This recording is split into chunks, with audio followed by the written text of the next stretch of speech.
Азан.ру Ислам ағарту порталы ұсынады. Ұстаз Ерсін Әміре Абу Юсуфтың Құран тәпсірлері бойынша бейне дәрістерінің топтамасы.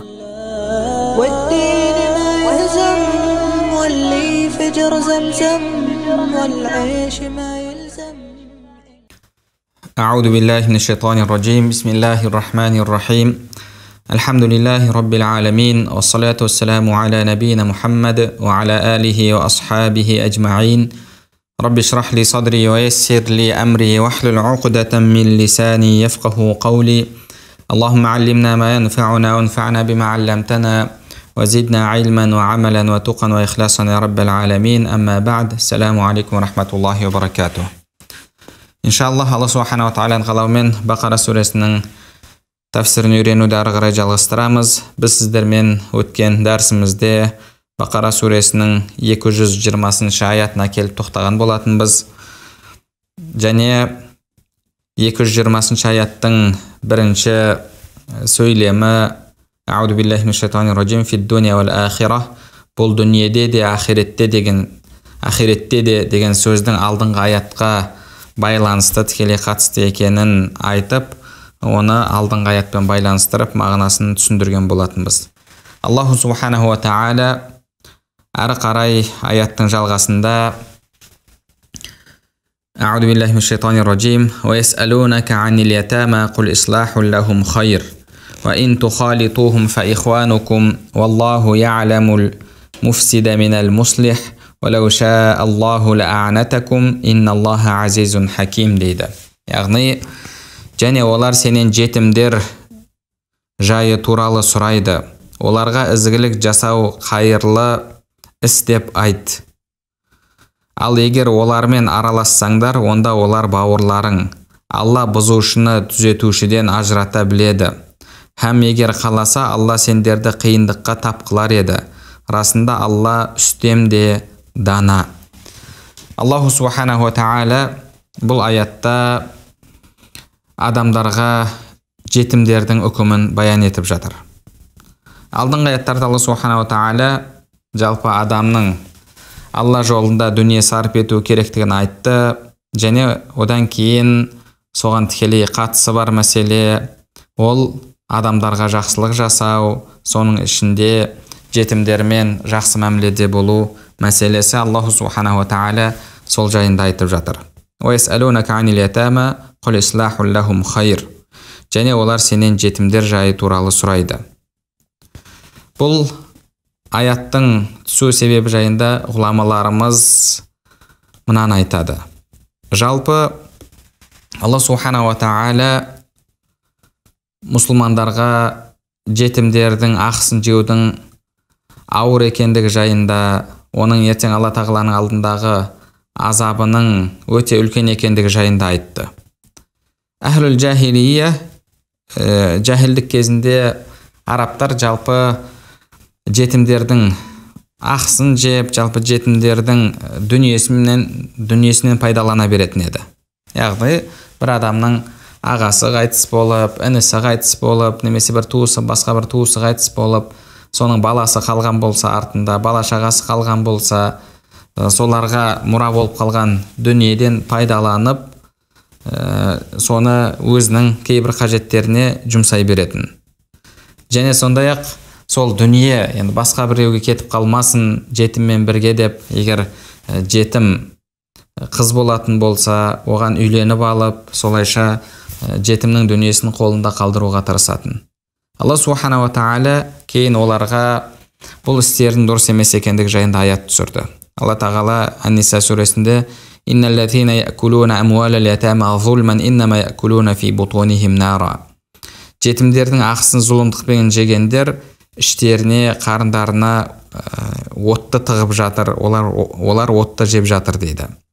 Және басқа да Алла субханаху ва тағала аяттарда, бірнеше аятта осындай ауыр азапты уәде етті. Жетімдердің ақысын жейтін, жетімдерге зұлымдық жасайтындарға Алла тағала сондай ауыр азапты уәде етті. Бұл аяттар түскеннен кейін мұсылмандар ақиретін ойлап, қиналып, егер жетімнің ақысы, жетімнің дүниесі бізге өтіп кететін болса, онда жағдайымыз қиын болып қалады, ертең оның жауабы қандай болады, Алла субханала тағаланың алдында жақсылық істейміз деп күнәға батып қалмайық деп, олар жалпы жетімдерден өздерін мүлдем ажыратып бөліп тастады. Яғни жетімдерді жағдайы барлар бөлек тұрғызып қойды. Оларға бөлек тамақ, өздеріне бөлек тамақ. Енді әлбетте бұл жағдайы жеткендер. Енді жағдайы жетпегендер көңіл бөлмей қойды, көңіл бөліп сауап жинаймын деп, бірақ ертең сауаптың орнына күнә жинап қалсам қалай болады деп қорқып, осындай бір жағдайға, қиындыққа мұсылмандар тап болды. Және имамдарымыз риуаят етеді, сол жетімдерге өзінің дүниесінен тамақ істеп беретін, кейін ол тамақ артылып қалатын болса, оны жеуге қорқып алып тастап жіберетін. Егер жетім болсақ, тағы да ақысына кіріп кетпесін бұл деп қорқып, осындай іс-әрекеттерге баратын. Сөйтіп, мұсылмандар осындай бір қиындыққа тап болды. Кейін пайғамбарымыз саллаллаху алейхи уассаламға келіп, осы жайында баян етті. Сұрақ қойған болуы мүмкін, немесе ол сұрақ олардың көкейлерінде болуы мүмкін. Алла субханала тағала осыған бір шешім аятын түсірсе екен деген олардың жүректерінде, ойларында сондай бір тілек болған болуы мүмкін. Алла субханала тағала бұл жерде «Уәсәлунака анил ятама», олар сенен жетімдердің жайы жайында сұрайды деді. Енді сұрау бұл жерде көңілдегі сұрау болуы мүмкін, немесе келіп тікелей пайғамбарымыз саллаллаху алейхи уассаламнан сұраған болуы мүмкін. Кейін Алла субханала тағала осы аятты түсірді.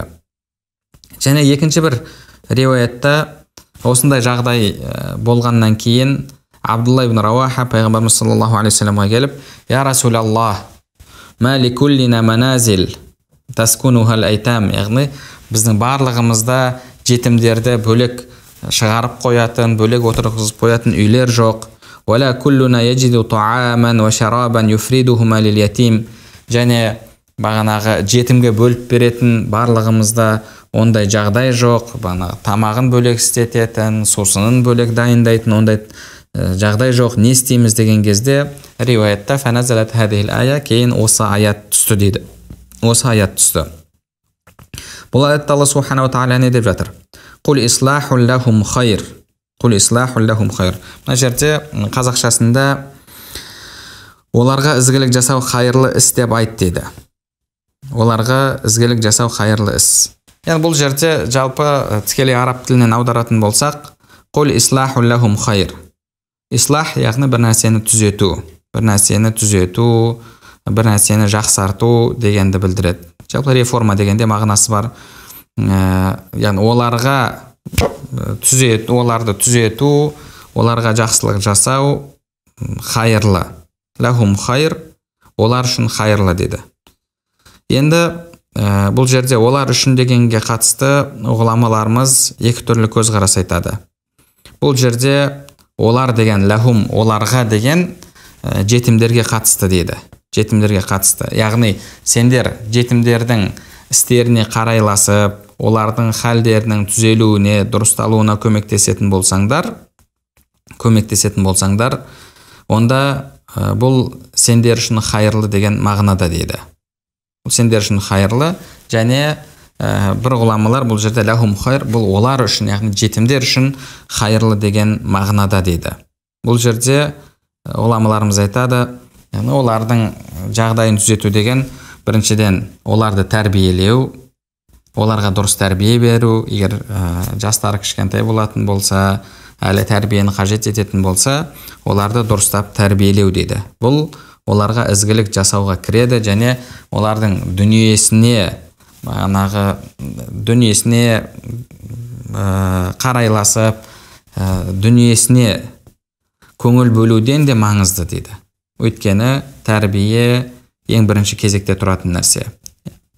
Алла субханала тағала айтып жатыр: біріншіден, сендер олармен олардан бөлек тұрып, олармен өздеріңнің араларыңды алшақтатып, ондай іс-әрекеттерге бармастан, керісінше оларға жақсылық жасаңдар, оларды тәрбиелеңдер, және сондай-ақ олардың дүниелеріне де жақсылап қараңдар, өздерің дүниелеріңе қарағандай.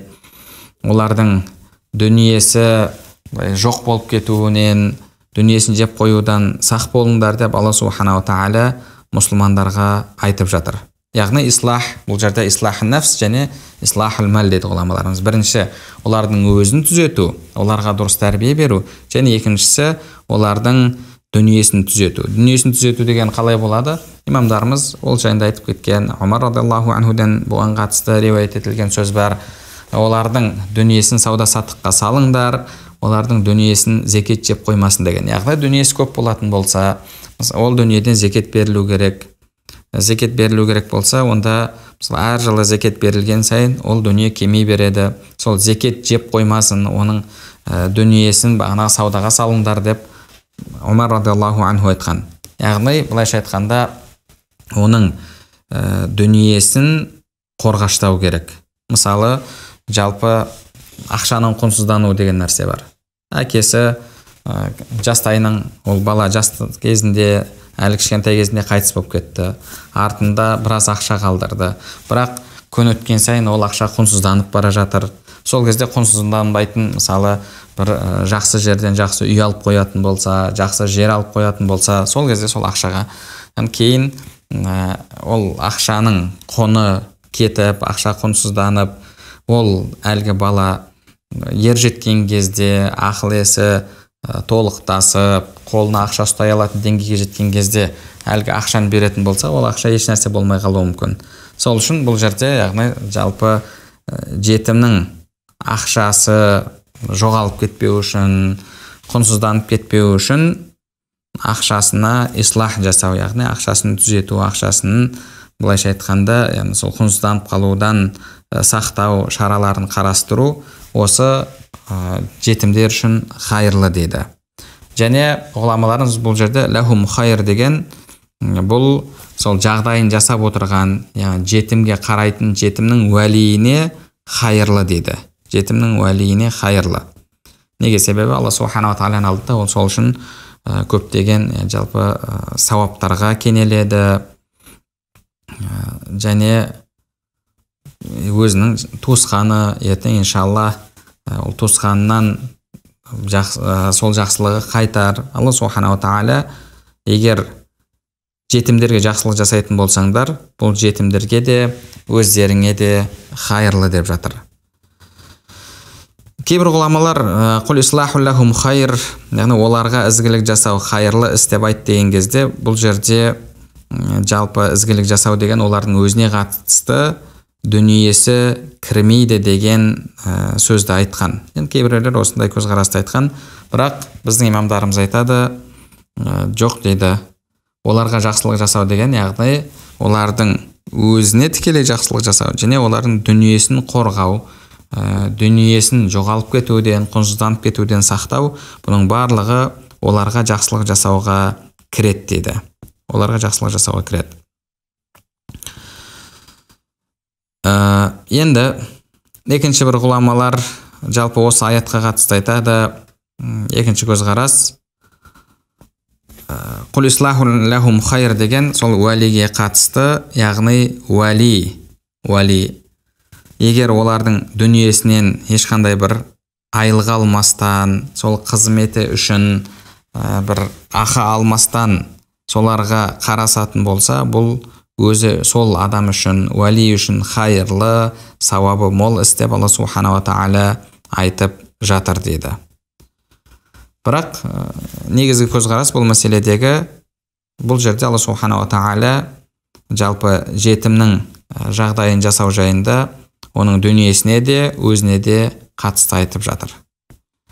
Және одан кейін құл ислаху лахум хайр, оларға жақсылық жасау хайырлы іс, олар үшін хайырлы деген, бұл жерде жетім үшін де хайырлы, және сол жақсылықты жасап жатқан жетімнің уәлиі үшін де хайырлы. Алла субханала тағала арғара аяттың жалғасында «Ва ин тухалитухум фа ихванукум». «Ва ин тухалитухум фа ихванукум». Ал егер олармен аралассаңдар, онда олар бауырларың дейді. Бұл аятқа қатысты ғұламаларымыз бірнеше көзқарас айтқан. Бірінші көзқарас: "Ва ин тухалитухум фит таами ваш шараби вал маскани вал хадами фа ихванукум".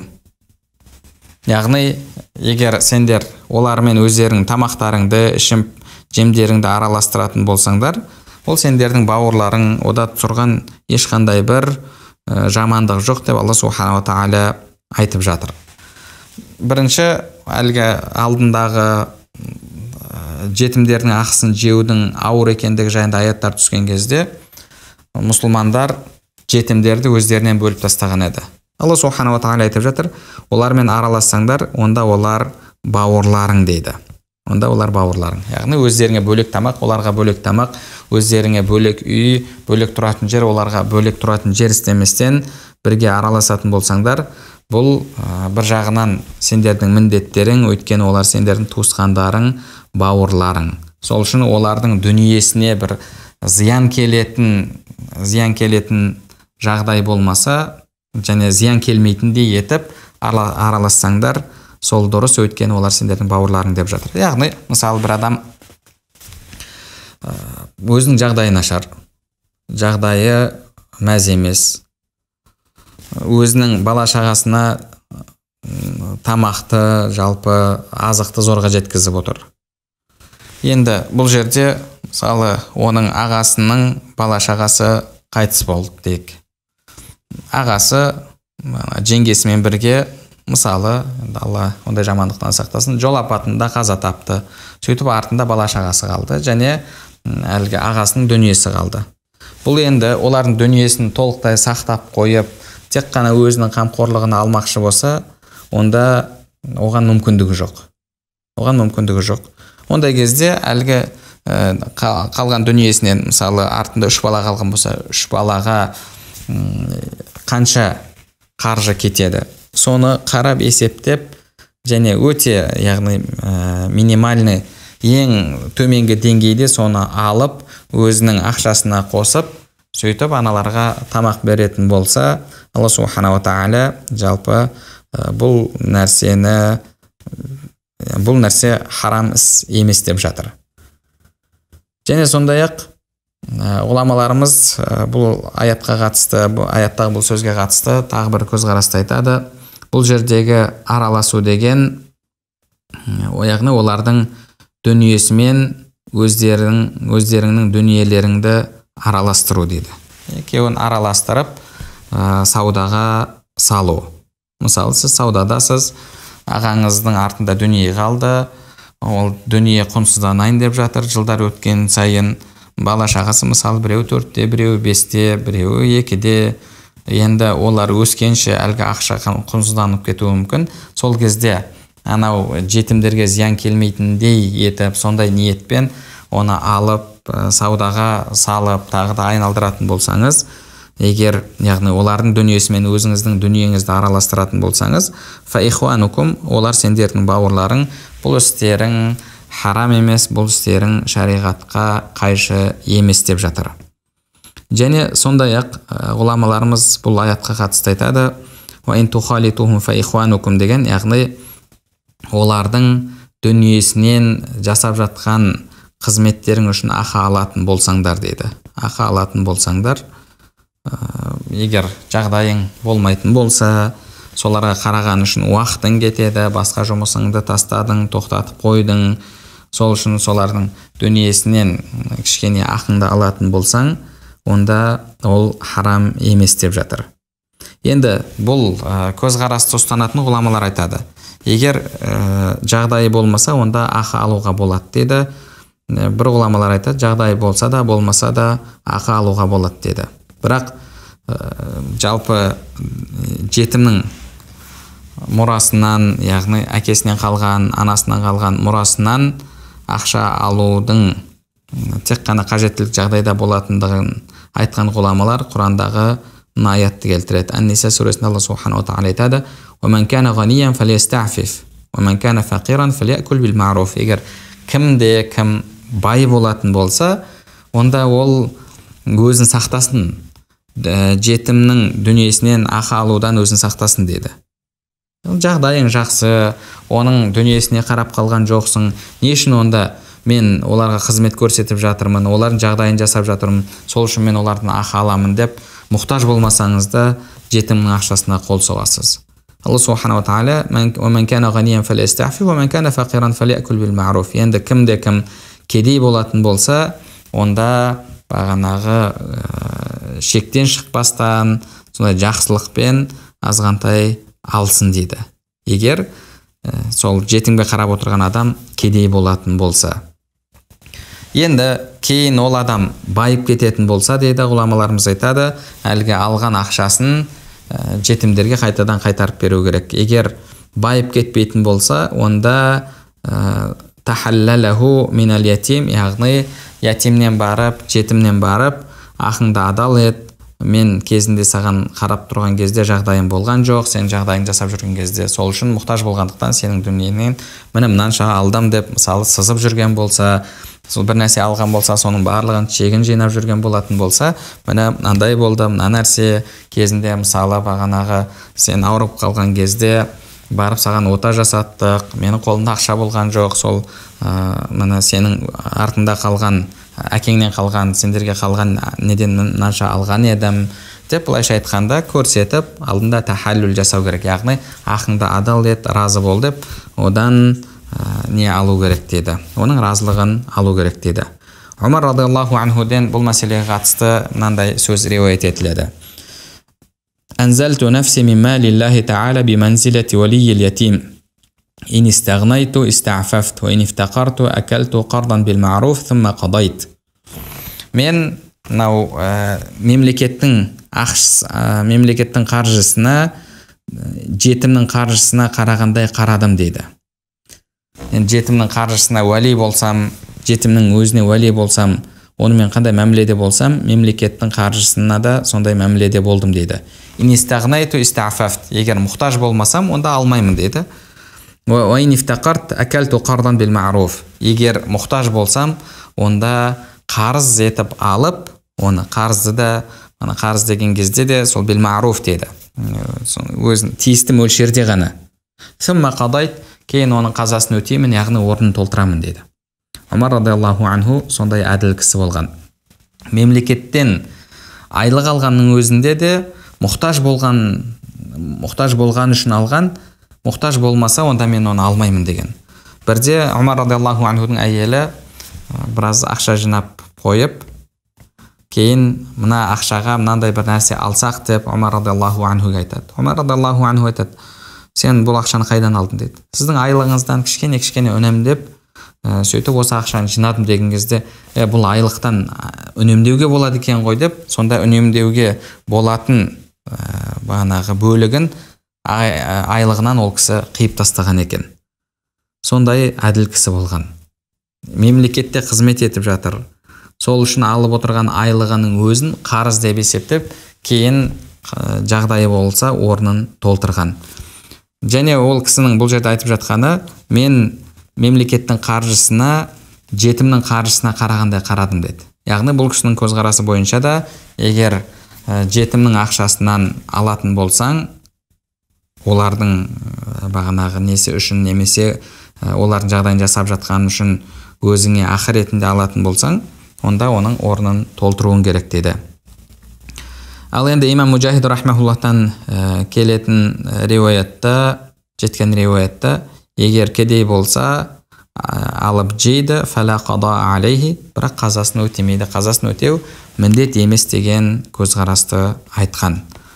Яғни бұл жерде ваин тухалитум файхуанукум дегенге қатысты ғұламаларымыз үш түрлі көзқарас айтқан. Біріншісі, олардың тамақтарымен өздерің тамақтарыңды, сусындарыңды, жататын жерлеріңді араластыратын болсаңдар, олар сендердің бауырлармен сондай мәміледе болу керек деген көзқарас. Екінші көзқарас, бұл жалпы олардың ақшасын саудаға салу, өзіңнің ақшаңмен араластыру деген. Үшінші көзқарас, бұл жерде жалпы оның ақшасынан мұқтаж болған кезде алу деген. Енді тағы бір көзқарас бар, ваин тухалитум файхуанукум деген, бұл жалпы үйленуге қатысты деген. Үйленуге қатысты. Өйткені құл ислаху лахум хайр, яғни алдыңғы оларға ізгілік жасасаңдар, оларға ізгілік жасау хайырлы іс деп айт деген аятқа мынау дүниесін сақтау, дүниесінен қажет болған жағдайда ғана алу, қайтадан орын толтыру деген мәселенің барлығы осының ішіне кіреді деді. Бұл олардың ислахул мал, ислахун нафс, яғни олардың дүниесін қорғау, өздерін қорғауға кіреді деді. Ал бұл жердегі ва ин тухалитухум деген, яғни олармен араласатын болсаңдар деген, бұл жерде жалпы үйленуге қатысты дейді. Үйленуге қатысты. Егер үйленетін болсаңдар, немесе бағанағы балаңды үйлендіретін болсаң, мысалы, бір туысқаныңның қызы жетім қалды, оны ұзаққа кетпесін деп өзіңнің балаңа үйлендіретін болсаң, фа ихванукум, олар сендердің бауырларың деді. Бұл көзқарасты ұстанған ғалымдар айтады. Алла субхана ва тағала келесі аятта «Уәлә танкихул мушрикати хатта юъмин», яғни мүшрик әйелдерге қашан олар иман келтіргенше үйленбеңдер деген сөзде дәлел болады деді. Яғни бұл жерде Алла субхана ва тағала үйлену мәселесін айтып жатыр деді.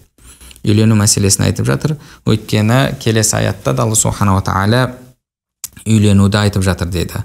Бұл жердегі халт сөзі, яғни сондай ерекше араласу, үйлену мағынасында келіп тұр деді. Алла субхана ва тағала ары қарай аяттың жалғасында айтады: «Валлаху я'ламул муфсида минал муслих». Алла бұзушыны түзетушіден ажырата біледі деді. Яғни Алла субхана ва тағала жақсылық істеушіні жамандық істеушіден ажырата біледі. Яғни кім өзінің қол астындағы жетімнің дүниесін жемекші, кім оның дүниесін қорғамақшы, кім қол астындағы жетімді пайдаланбақшы, кім ол жетімге пайда келтірмекші, пайда тигізбекші, Алла субхана ва тағала соны біледі. Және сондай-ақ ғұламаларымыз айтады: «Иза азхартум мин анфусикум ирадатал ислах, фа иллам туриду залика фи қулубикум, бәл кана мурадукум минху ғарадан ахар, фаллаху муттали'уна аля дамаирикум». Яғни сен өзіңді сол түзетуші, жақсылық жасаушы ретінде көрсеткеніңмен, бірақ ниетіңде олай болмаса, ниетің керісінше олардың дүниесін жеу, пайдалану болатын болса, және оның мысалы бағанағы туысқаныңның қызын, сенің қолыңдағы жетім қызды өзіңнің балаңа алып беріп жатқан кезде соның дүниесі үшін, дүниесі қолыңнан шығып кетпеу үшін алып беріп жатқан болатын болсаң, онда Алла субхана ва тағала сол сенің ішіңдегі ниетіңді біледі деп жатыр. Және бұл жалпы сондай ауыр ескерту деді ғұламаларымыз. Ауыр ескерту. Яғни сақ болыңдар бұндай нәрселерден, жетімнің ақысын жеуден сақ болыңдар деп Алла субхана ва тағала айтып жатыр.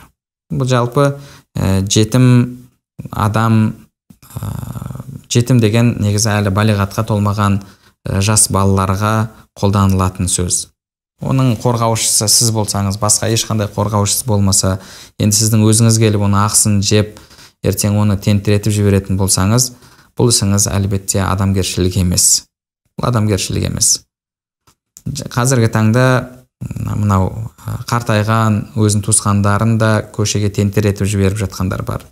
Олар да кәдімгі жетім секілді. Яғни адам мысалы кішкентай кезінде, жас кезінде өзіне қарай алмайтын болса, кейін ұлғайған кезде де тура сондай жас бала секілді болып қалады. Сол кезде соны қарап, бағып, разылығын алудың орнына кейбіреулер пенсиясын тартып алып, өзін қуып жіберіп, өзіне өте дөрекі мәміле жасап жатыр.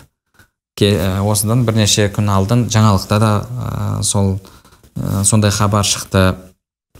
Өзінің туған ұлы анасын қуып жіберіп, қолынан әлгі оның жеке куәлігін тартып алған, тағы да айлық алатын немесе пенсия алатын карточкасын тартып алған, білдірместен алдап, доверенность дейді, сенім хат жаздырып алған, үйін де тура солай өзінің атына аударып алған. Яғни жетімдерге кейбіреулер қалай жамандық жасаса, зұлымдық жасаса, біреулер өзінің ата-анасына, өзінің қартайған туысқандарына сондай жамандық жасап жатыр. Алла субхана ва тағала «Валлаху я'ламул муфсида минал муслих». Алла тағала түзетушіні де, бұзушыны да біледі, екеуін ажырата біледі дейді. Сол үшін адам бірінші ниетін түзетіп, одан кейін жалпы жетімдермен жақсы мәміледе болуға тырысу керек.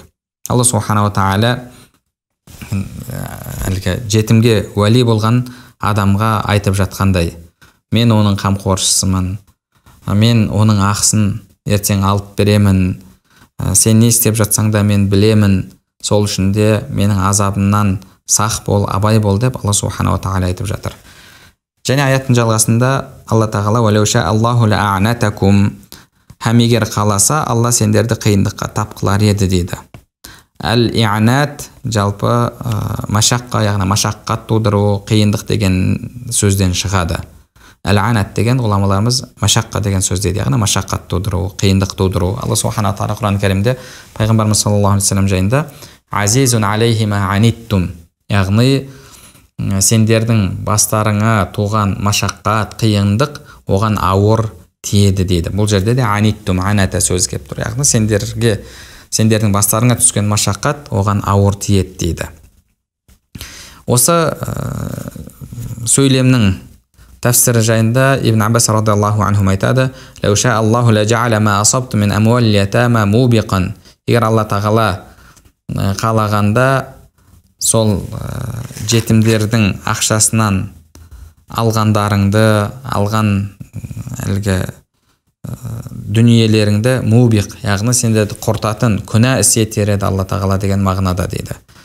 Имам Ата рахимахулла айтады: «Валау ша Аллаху ла адхала алейкум машаққата кама адхалтум аля анфусикум ва ла дайяқал амра алейкум фи мухалататихим». Егер Алла тағала қалағанда олармен араласуды сендерге одан да қиындатып жіберер еді, бірақ Алла тағала мейірімді, Алла тағала кең, сол үшін сендерге осындай мүмкіндік берді дейді. Және имам Зажжаж да осындай мағынадағы сөз айтады: Алла тағала қалағанда сендерге сондай бір ауыр үкім берер еді деді, бірақ Алла субханала тағала үкімді жеңілдетіп берді. Бағанағы жетімнің уәлиі үшін және жетімнің өзі үшін Алла субханала тағала жеңіл болған үкімді берді. Инналлаха азизун хаким, өйткені Алла тағала үстем және дана. Алла үстем және дана.